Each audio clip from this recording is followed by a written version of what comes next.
Good morning. Great to have you here for our topic today, which is how hard is stock working for your business?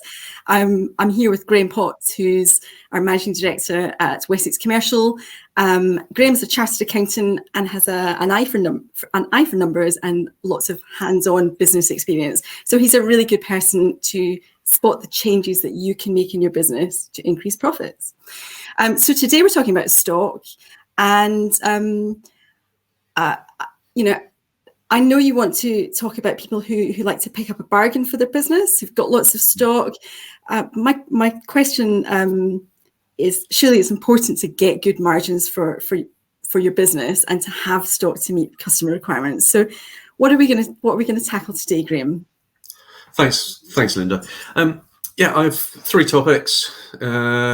Basically, understanding how much it costs to hold stock, understanding the importance of stock turn, that's how quickly you move the stock, and understanding some other KPIs, that's key performance indicators that will help manage the stock in your business. Okay, so what do we mean by each of those, Graham? Well, let's take it one at a time. So start with the cost of holding stock. Most listeners, I'm sure, will realise there's a cost of holding stock. But what are those costs? Now, most people think, sort of rents, rates, equipment, repairs, sort of utility bills, etc. But don't forget things like transportation to bring stock in, which I know a lot of you will remember, but also the staff costs and financing, because you have to look at the whole cost, and sometimes it's the cost of actually holding that stock is to do with the staffing and how often you take to what's the wording? Sometimes you just want to touch it once, not too many times. Yeah, absolutely. And you mentioned stock turn. What do you mean by stock turn? Stock turn is how quickly you basically move the stock, or how often. So I'll give you an example. So, for instance, if you've got a widget that costs £100 and you mark it up 100%, that's you put £100 on top of that widget, you sell it for £200. Then you're making £100 gross profit. That is sales at £200, cost £100, gross profit at £100. So if you say then move that stock once a month, then you're talking about having 12 monthly sales, which will generate £1,200 in gross profit. That's 12 months times £100. But if you can turn it over more, then, and say do it twice a month, then you'll double that to 2,400. Let me just pop that little graphic on just to illustrate that, Graham. Okay. So, go on. You were saying stock turn. Right. So stock turn measures the average sales in a year. So in the examples I gave you, the stock turn was 12 in the first example and 24 in the second. So the quicker you can sell your stock is often better, assuming, obviously, in this market, whether you can get supply, of course. That's it. I think we're having problems with the graphic. And it's, really, we can see here that we're literally got this, it's the same space, twice as much profit. So I guess it won't be that simple every time, but I guess the more we increase stock turn, the more profit you can make in a particular space. Yes, that's right. That's right. I went to see a client last week who has just realised that they've got to tackle this issue because they've got quite a lot of old stock kicking around their storeroom, and the problem for them is that they're short of space. That old stock is sitting there, not turning over very much at all, and they've got new stuff coming in, new parts for projects that they're working on, and they haven't got the space to hold them properly. And to make it efficient for their production operations. So that old stock, while it's been bought and paid for, and people think it's a cost that's been sunk and there's no ongoing costs. Actually, it's affecting the rest of their operations by sort of taking up that space. It is, and I would just like to add, I'll talk more about it later, but the problem with if you've got stock that's slow moving, often you have to keep on moving it as well, so that costs wages and it makes the whole process inefficient. Yeah, absolutely does. So you also mentioned key performance indicators, Graham. What other key performance indicators are there in relation to stock? Yeah, sorry. When you're small, you generally have got an idea about you need to know the cost of holding your stock, and generally you've got an idea. But as you grow, you need other key performance indicators or KPIs. For instance, returns percentage. You may want to track the number of returns by either value or number. Yeah. This is a very good measure because business is all about trends and sort of knowing if things are going up or down. Now, if that percentage goes up, then not only obviously it's costing you money about bringing the, having to deal with the return and unsatisfied customer. The customer, you might lose a customer. Yeah. But so you've got to identify what's happening. Is it quality? Is it transportation? Is it delivery? What's happening there? So I always say, sort of returns percentage is a good one. We've already touched upon gross profit percentage. That's a must for any business, whatever trade, whatever you're doing. So you need to know how much you're making, but often with businesses that grow, you need to break it down into, maybe how much you're making on a product or a customer group or a market, because you might be selling it in different markets. You may be saying it retail and trade, for instance, and how much you're actually really making on those. And we've talked before about how people tend to have or often have a single gross profit figure for the business, even when the business has got different sort of streams, different types of products, customers. So yeah, breaking that down. Linda, it's key over time. As you grow, it's what often is the pinch point that stops companies growing when they reach sort of 1 million, 2 million turnover or whatever. And you've got to think about this.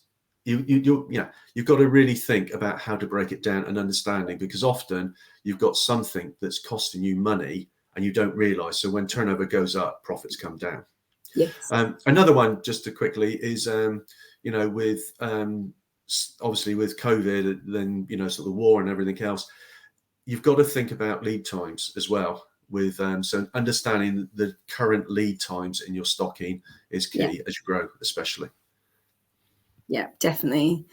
And I think we know that people are having real challenges at the moment. Getting the right stock into the business. So let's talk specifically. It's always good to look at a case study, Graham. So let's talk about a specific example. What's going Okay, I was going to talk about sort of a client that we took on. The usual thing. They often talk to me when they're stressed, don't know what to do, etc. I'd like to try and talk to them earlier, but often that's obviously when they talk. And basically didn't know what to do at that stage because they had so much stock, and were they going to move to another location or sort of a smaller location to in addition. Okay. And what they were doing at the time was buying stock at last year's stock at bargain prices. Yep. So it was one that it started to affect his business. He didn't know he was struggling to pay wages at the end of the month, and he was getting to that point. What do I do? So and that's when he still at that point. He was still at that point thinking, "Do I need to take on bigger premises?" And it sounds like does he need to take on a bigger problem? Yeah, that was the issue. Often people come with a problem, but it's not real. It's not where they think they've got to go. There's another solution. There's always more than one options. Yeah. What did you recommend that this business owner what steps did you recommend? Well, first of all, we're the type of accountants, we like to go to the business to get a feel of it. You can't always, we like to see numbers as right, what have you got? Yep. But we really need to see the business and like walk around and understand. Yeah. So when I went there, I could see that, I went into there was a retail sort of part of the shop, and that was quite, it was quite packed actually. More so that, you could get through, but it wasn't ideal, but it was, it was okay. Yeah. But then when I went upstairs to the office, couldn't really move. It was very hard getting up the stairs. In the offices upstairs, there was stock everywhere. And there was also a container outside full of jam-packed of stock with another on its way. Mm-hmm. So we had a chat about all the problems, and over a sort of 2 sessions, we came up with a plan. Yeah. The first thing was that these containers came up quite often, and he could move them through the trade. He wouldn't make so much money as if he sold them himself, but he could make money and generate cash. And basically, he did that to start with. That was the first thing. He said, okay, I'll take your advice. Then when we got through looking at actually what stock was there was some sort of odor, sort of from a couple, previous years, and that was taking up too much space as well. So what we did, what he did, he put them on, sort of online, on eBay, etc. And he sold them, and he actually didn't make any money on that, which was hard for him to understand to start with. But as it was getting more and more out of date, it was losing money. So, and it was costing money to hold it. So once he understood that, he sold that. Then we put in a system, zero system, because we had to have there's no point in putting in like a stock system when he was in a mess. Yeah. So once he was a bit more under control, we put a stock system, barcoded, whatever, and made sure that we knew what stock was there. And also he did regular reviews, and we did regular management. Well, we did set up management accounts, quarterly management accounts for him, and he managed the stock, not only having the system, but he did check tests on certain lines and that. Yeah. It's just, it just strikes me that when people are in that situation, it's the stock is more than just a physical problem, isn't it? It's a financial issue as well. So tell me, you talked through 2 or 3 changes that were made in that business. What difference did those changes make? Well, it was just over a year later. He then had enough cash because he was thinking about, borrowing. It's going to cost him more to move, which he would have struggled to get financed, to be honest, because the accounts were not up to date. We brought them all up to date. But now he's got to the point where he knows what to do with the containers, whether to, sell them on or use them himself. Depends, depends on often it's, can be seasonal, can't say the word. He didn't have to take up the more costly space, to add to his costs. So his business became more efficient, resulting in extra profits. And he had cash then that he had, sort of like a couple months cash enough to pay the wages for 2 months ahead if something or everything stopped. Yeah, absolutely. So a bit more security in that respect as well. And how did he feel personally then, having made those financial changes? Well, he felt obviously a lot more in control, a lot better. He felt he could make the right decisions in the business. Wasn't so stressed. And he had a bit more time for himself, which he used to actually sort of go to the gym. Yeah, fab. So you said that he'd cut back to get control. If he'd wanted to take on that other location, what would have happened? Well, it was say like about a third of the size, but when you took into the extra costs, because how much his current unit was costing, Yeah. And then when you looked at it, because he was actually just below the business rate relief on the current one, and he hadn't taken that into consideration, that if he moved, and because it was a company, that he would have actually gone above the small business rates relief, so he would have had to put rates on both. Yeah. And it was the time and the salaries and that, and actually the costs would have gone up 50%. So for a third more space, the cost would have gone up 50%. And once he understood that, it just, that helped make his decision, because it was hard for him to carry out what we were saying, because he wanted to, have as much as possible and make as much as possible. Yeah. Yeah. So it would have been a 50% increase, which is a big change, just to take on space for stock that is moving slowly.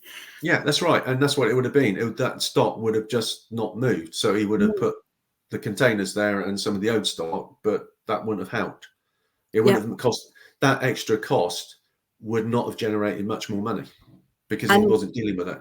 And would that have, if he'd gone down that route, would he have had to change staffing or anything like that? He would have had to take someone else to look after it, or he would have had to go through to make. That was the only way. He had to sort that stock to be able to make money, and so that costs money. It costs staff wages as well as everything else. And the trouble is also that when you go along like that, often business owners, they make the decision, but then actually they just get busy in both as well, and it gets too much stock in both. So it's really about clearing up. It's like clearing your head. Don't have too much going on. Yeah, you've got to declutter as much as possible. I wonder as well if when there's old stock lying around that's not turning over very quickly, it does often need the business owner to make the decision. It's not something you can delegate decisions, and you can explain the sales strategy to staff on new stock coming in, but they know what it's for. But it's really hard, the stuff that's been sitting in the corner for 2-3+ years, for anyone other than the business owner to make that decision. And often it stays there for years, donkey's years, because they don't have time to sort it, because they're too busy on the business, or in the business. Sorry. So this is why I say it's like, if you're going to do it, it's like if you've got something that's maybe worthwhile, but you don't use it that often, but one day someone's going to come in and want those bits of stock. Spend money, declutter, put it to a side, but actually know what's there, to have a stock system or even a list of what's there, because if it's not moving that fast, but take it away from the main part of the business. Yes. So what do business owners need to do now to get control of their stock and to make money out of their stock, Graham? First of all, I always say it every time, understand your numbers. I don't know how many times I've mentioned that before, but you have to understand the numbers, and you need the right figures coming through. So you need to have the figures to manage your business. And if you haven't got that knowledge or the right people, you have to find someone you trust who can give that to you and explain it in simple terms. Then you need a decent account system. We recommend Xero, that can be set up to give you the right support and give you the right key performance indicators to run your business. Secondly, you need to use the KPIs, key performance indicators that I've mentioned. You need to analyze stock turn as much as you can, and that's not that is on, once you've got it on the system, to have a look how quickly these things are moving. You need to make sure anything that's slow moving, unless it's really vital, that's something that you need for the future. Like for instance, if you do repairs of a washing machine and you've got old parts like that maybe someone will call on and no one else has got. But if no one else has got it, they've all gone anyway. So consider which ones are worthwhile and not, and just try and move them on, put them through eBay, etc. And then I would say, thirdly, consider what overheads you've got, especially if you make a step change. If you're going to increase, staff or premises, and I'll cover this in obviously a next session. Have a consideration what extra cost it's going to give you, and what extra revenue / gross profit it's going to give you, because often it's is it enough to make it the change worthwhile? It's all about maximizing your resources, whether that's sort of people, premises, stock, cash. It's just maximize everything to make it as efficient and make the most of it. And it's all about getting control of your business so that you can run the business doesn't run you. And I would say in such a changing, uncertain world, and it's very, very hard, at current times, business owners need the right management information and support to help them make the right decisions for their business. Yeah, absolutely, they do. So if those things sort of ring a bell with anyone who's joined us today, what do they do, Graham, if they want to get in touch and have a conversation with you about it? Well, basically, you'll put a little tag on there, but it's chat with Graham at wessexcommercial.com. My name's Graham Potts, so you can email me at grahampotts@wessexcommercial.com, and I'll get back to you. We'll arrange a no obligation video call or meeting. Excellent. And so we've covered stock today. What's next up on the LinkedIn Live sessions, Graham? Well, as I said earlier, it's understanding the difference between markup and margin and how to apply this in your business. And I'll be giving an example. Obviously, we talked about stock and premises, but I'll give you an understanding of like taking on a salesman. Yeah. And I think well, just a sort of sneak preview, I think we tend to think if we take on staff, it's just the cost of the wages, maybe the national insurance and the holiday, maybe a new computer, but there's more to it than that, isn't there? There is often a lot more, but watch this space. So we'll look forward to that. That one's coming up on a Tuesday, a change of day for us, Tuesday the 19th of July at 12:30 p.m. So we'll look forward to seeing you there. So thank you for joining us today for our session on how hard is stock working for your business. And we'll look forward to seeing you next time. Thanks. Thank you. Bye.